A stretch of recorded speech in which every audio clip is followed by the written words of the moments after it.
नमस्कार विद्यार्थी मित्रांनो, याआधी आपण सेल अँड सेल ऑर्गनेल्स हे युनिट समजून घेत होतो। या युनिटमध्ये आपण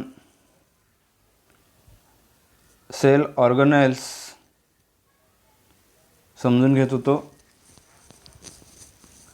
सेल ऑर्गनेल्सचं स्ट्रक्चर आणि फंक्शन्स आपण शिकत आहोत। प्लांट सेल आणि ॲनिमल सेल याच्यात जे ऑर्गनेल्स आहेत त्याची इन्फॉर्मेशन आपण घेत आहोत।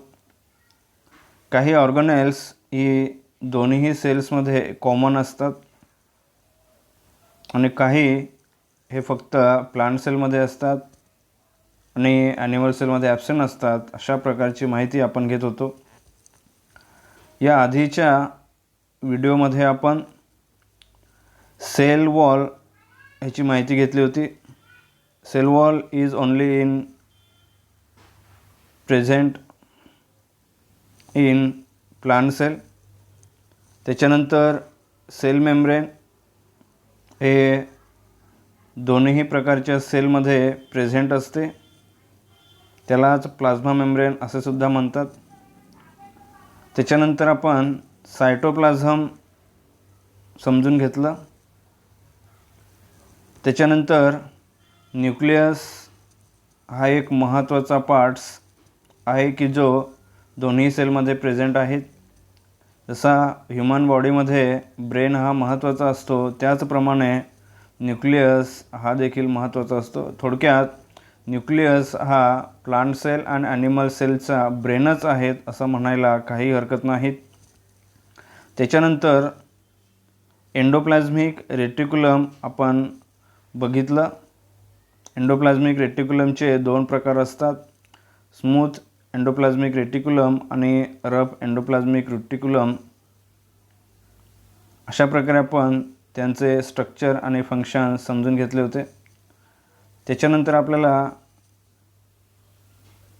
उर्वरित जे गॉल्गी कॉम्प्लेक्स, लायसोसोम्स आणि इतर काही ऑर्गनेल्स आहेत त्याची माहिती आपल्याला घ्यायची आहे।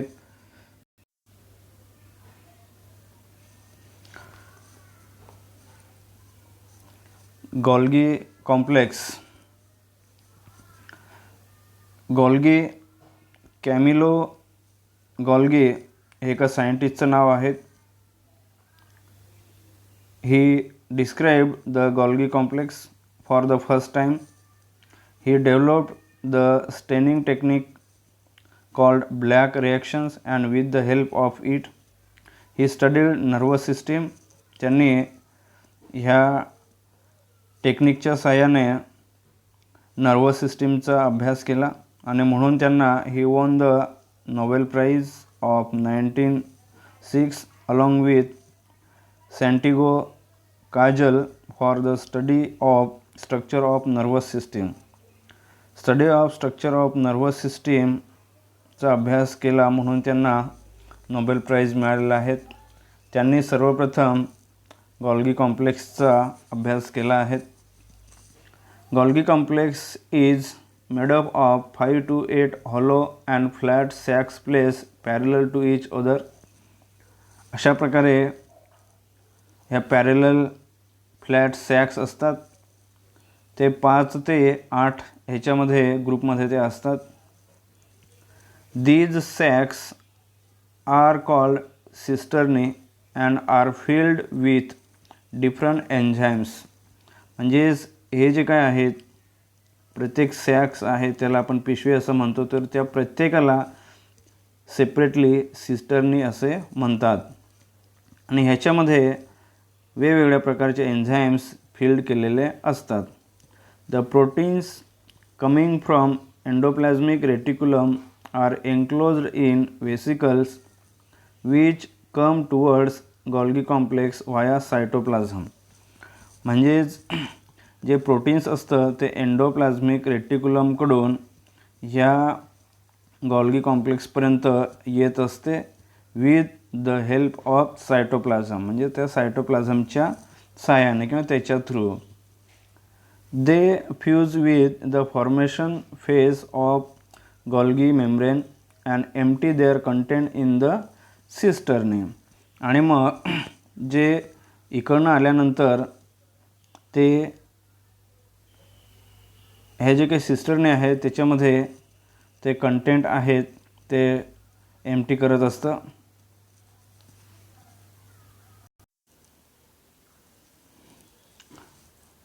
हे जे काही वेसिकल्स आहेत ह्या वेसिकल्समधून जे प्रोटीन्स वगैरे येत असतं ते ह्या सिस्टर्नीमध्ये मॉडिफाय होत असतं.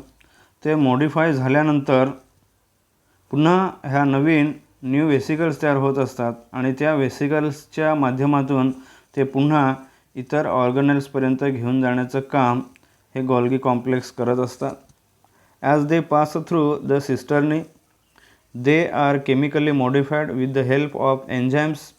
They are again packed in the vesicles. These vesicles exit from the maturation phase. The cisternae work like packing department that packs and distribute substances. म्हणजेच काही जे काय ओल्ड सिस्टर्ने आहेत फेसेस आहेत म्हणजे नवीन जे काय आहेत अशा प्रकारे जे गोल्ड आहेत त्यांना पिटिका म्हणतात. तर त्याच्यातनं ह्या सिस्टर्नीपर्यंत मटेरियल्स आणलं जातं प्रोटीन्स वगैरे आणि मग ह्या सिस्टर्नीमध्ये आणल्यानंतर ते केमिकली मॉडिफाय होत असतं. ते मॉडिफाय झाल्यानंतर पुन्हा जे काय मॅच्युरेशन फेसेस म्हणजेच ज्या न्यू व्हेसिकल्स तयार होतात त्यांना पिटिका असे म्हणतात. तर त्याच्या थ्रू पुन्हा ते प्रोटीन्स वगैरे आहेत ते डिस्ट्रीब्यूट ते करत असते. तर अशा प्रकारे थोडक्यात त्याचं हे स्ट्रक्चर आहेत. त्याचं फंक्शन्स काय आहेत. Golgi complex is secretory organ of the cells म्हणजे ते सिक्रेट करण्याचं काम ते करत असतं म्हणून त्याला सेक्रेटरी ऑर्गन्स असं म्हणतात. It modifies sorts and packs materials synthesise in the cells enzymes mucus proteins pigments etcetera and dispatches them to various targets like plasma membrane lysosome etcetera.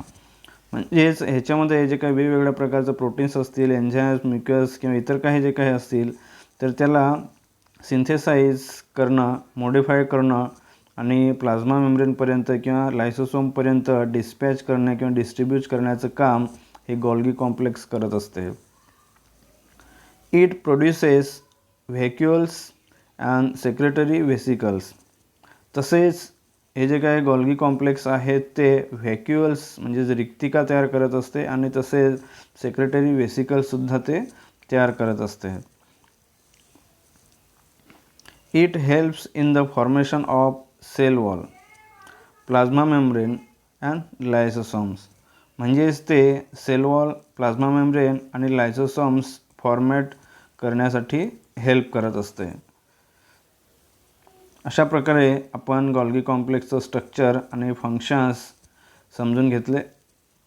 त्याच्यानंतर lysosomes due to various metabolic activity in the cell organic waste is generated. Lysosomes digest the waste. म्हणजेच ज्या काही वेगवेगळ्या प्रकारच्या metabolic activity ह्या सेलमध्ये होत असतात त्या ठिकाणी ते ॲक्टिव्हिटी झाल्यानंतर ऑर्गॅनिक वेस्ट हे जनरेट होत असतं आणि मग ते डायजेस्ट करण्याचं काम करत असते. जे वेस्ट मटेरियल असतं त्याला डायजेस्ट करण्याचं काम हे लायसोसोम करत असते. Lysosomes are simple single membrane bound sacs filled with digestive enzymes. बघा अशा प्रकारे त्याचं स्ट्रक्चर आहे. सिंगल मेम्ब्रेन असते त्याला आतमध्ये एन्झाइम्स कॉम्प्लेक्स त्या ठिकाणी असतात. त्याचं फंक्शन्स आपण समजून घेऊया. Immune system it destroys viruses and bacteria that attack the cell. Viruses आणि बॅक्टेरिया असतील तर त्याला डिस्ट्रॉय करत असते. त्याच्यानंतर demolition squads it is destroys worn out cellular organelles and organic debris autolysis. बघा जर त्या सेलमध्ये इतर काही ऑर्गन्स असतील, सेल्युलर ऑर्गनेल्स असतील आणि ते जर ते डेब्रिज झालेच, म्हणजे ते जर खराब होताना जर त्याला वाटलं तर ते आतल्या आत ते डेब्रिज करत असते.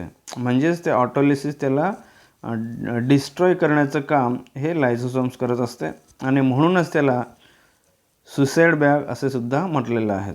आता काय म्हटलं suicide bags? When a cell becomes old or is damage, lysosome burst and enzymes digest their own cells. म्हणजे ती सेल जर खराब होत असेल तर त्याला स्वतःलाच ते डायजेस्ट करत असते, स्वतःलाच ते डिस्ट्रॉय करत असते आणि म्हणूनच त्याला सुसाईड बॅग असे सुद्धा म्हणतात. त्याला आत्मघातकी बॅग असे म्हटले जाते.